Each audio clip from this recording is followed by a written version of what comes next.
David, obviously off to such a hot start. Just overall, what have you been happiest with personally with the start of the season? Being able to throw strikes, that's been the biggest key for me. There's been a couple times where I've thrown, I haven't had my best stuff, but I've been able to fill the zone up and force guys to put balls in play and let this great defense that we have play behind me. So with the cutter specifically, what is the key to throwing that pitch effectively? Is it arm action? Is it grip? Is it something else? How have you perfected that pitch over the years? For me, it's just really a four-seam grip, and I am just trying to stay on top of the baseball and throw it down through the zone. I am trying to get everything in sync, and I just rear back and let it rip. It's a four-seamer, but for some reason, I guess the way my hand is turned or positioned when I release the baseball, it causes it to cut. So I've just continued to just focus on my mechanics and try to keep them very nice and clean and neat. And when I do that, the ball does what it should, what it needs to. How much, just being around Mariano Rivera earlier in your career, do you attribute the success of that pitch and figuring out how to do it too? It definitely helped a lot watching Mariano because he was the master of it. He pitched majority of his years with just one pitch. Later on in his career, he started developing that sinker to kind of get guys off his cutter. I've always had a curveball in my back pocket, so that was a little different for me.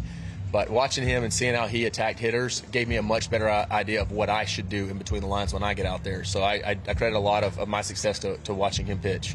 What has been your early impression of the group, whether it's the bullpen or some of the guys that you've faced over the years that are now your teammates?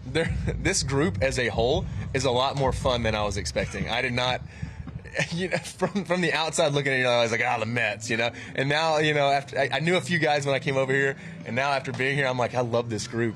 This is a fun place to be. This is a happening spot, and I'm hoping that we're going to do what we're supposed to do, and we'll end up in the playoffs this year, and it'll be electric. Who's the sneakiest fun guy that you weren't expecting? Pete Alonso, by far. Pete is by far he's a real beaut to be around. I'm just going to tell you that. He's great. Finally, David, I know we've talked to you guys a lot about losing Edwin Diaz for the year. It's a lot of experience back there in the bullpen. You know that it's a next man up mentality, but when it initially happens, is there any conversation about, okay, we need to now pick up the slack, or is it an unspoken thing in that group? It's just kind of an unspoken thing. We all knew you can't replace a guy like Edwin Diaz. You can just hope that his body magically heals faster than everyone else's, and we get him back in September.